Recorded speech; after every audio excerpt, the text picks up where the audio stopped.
Hello students, welcome to my channel. हम लोग हैं इरोडो सॉल्यूशन सीरीज़ में और सॉल्व करेंगे मैकेनिक्स से प्रॉब्लम 1.60। स्टार्ट करते हैं। In the arrangement of figure 1.9 the masses m0, m1 and m2 of bodies are equal. The masses of the pulley and the threads are negligible and there is no friction in the pulley. Find the acceleration W with which the body m0 comes down and the tension of the thread binding together the bodies m1 and m2. If the coefficient of friction between these bodies and the horizontal surface is equal to K, consider possible cases. Solve करते हैं। तो ये हम लोग को system दिया हुआ है। यहाँ पर ये एक m0 मास, m1, m2 और दोनों ब्लॉक्स और ग्राउंड के बीच फ्रिक्शन है और फ्रिक्शन कोफिशिएंट हम लोग को K गिवन है। तो हम लोग को एक्सेलरेशन निकालना है, ये कितने एक्सेलरेशन से नीचे जा रहा है और दोनों को कनेक्ट करने वाले थ्रेड में टेंशन कितना है।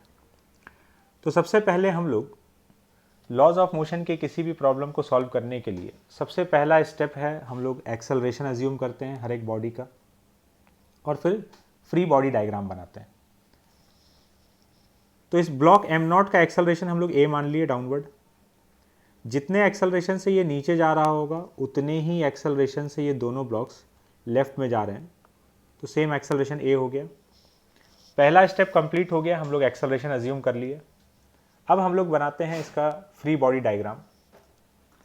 इस वाले ब्लॉक पर डाउनवर्ड इसका वेट हो गया m0g, ऊपर स्ट्रिंग की वजह से टेंशन T1। ब्लॉक m1 पर देखते हैं।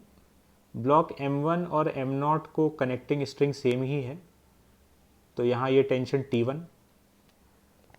ये लेफ्ट में जा रहा है तो राइट साइड में फ्रिक्शन F1 और m1 m2 को कनेक्टिंग स्ट्रिंग जो है वहाँ tension T2।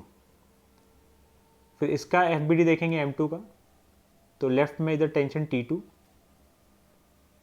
Friction F2 towards right क्योंकि ये लेफ्ट जा रहा है। तो ये फोर्स इस पर हॉरिजॉन्टल डायरेक्शन में लग रहा है। वर्टिकल में नॉर्मल और mg भी लग रहा होगा, बट हम लोग को वो यूज़ नहीं आएगा, इसलिए हम लोग फ्री बॉडी डायग्राम में उसको दिखा नहीं रहे। F1 जो है यहाँ पे इसका वैल्यू K m1g हो जाएगा, K into normal, friction coefficient into normal. F2 का वैल्यू भी K इंटू m2g। अब सॉल्व करते हैं इसको। फ्री बॉडी डायग्राम बन चुका है, अब हम लोग इक्वेशन लिखेंगे और इसको फिर सॉल्व कर लेंगे।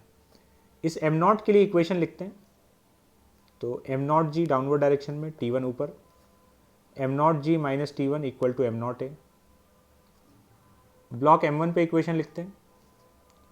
इस पर जो फोर्सेस लग रहा है इधर T1, इधर T2 and F1। T1 minus T2 minus F1 is equal to m1a, ये सेकेंड इक्वेशन हो गया। इस वाले ब्लॉक पर एक इक्वेशन लिखेंगे। इस पे दो फोर्स लग रहा है, इधर T2, राइट में F2। T2 minus F2 equal to m2a, ये अपना इक्वेशन नंबर 3 हो गया। टोटल वेरिएबल्स देखेंगे तो यहाँ पर 3 है, T1, T2 और a। इक्वेशन भी 3 हो गया, तो अब सॉल्व करते हैं। सॉल्व करने के लिए इन तीनों इक्वेशंस को ऐड कर देंगे, 1 + 2 + 3। सॉल्व करेंगे तो ये T1, T2 सब कैंसिल हो जाएगा और इससे हम लोग को एक्सेलरेशन का वैल्यू मिल गया। एक्सेलरेशन आ गया, अब टेंशन कैलकुलेट करते हैं। तो इक्वेशन नंबर 3 में ये जो इक्वेशन था T2 minus F2 equal to m2a, इसमें जो एक्सेलरेशन हम लोग फाइंड किए हैं इसका वैल्यू सब्सटीट्यूट कर देंगे। तो ये हम लोग सब्सटीट्यूट कर दिए, तो यहाँ से हम लोग को T2 का वैल्यू मिल जाएगा। तो इसको सॉल्व करने पर ये अपना T2 का एक्सप्रेशन आ गया।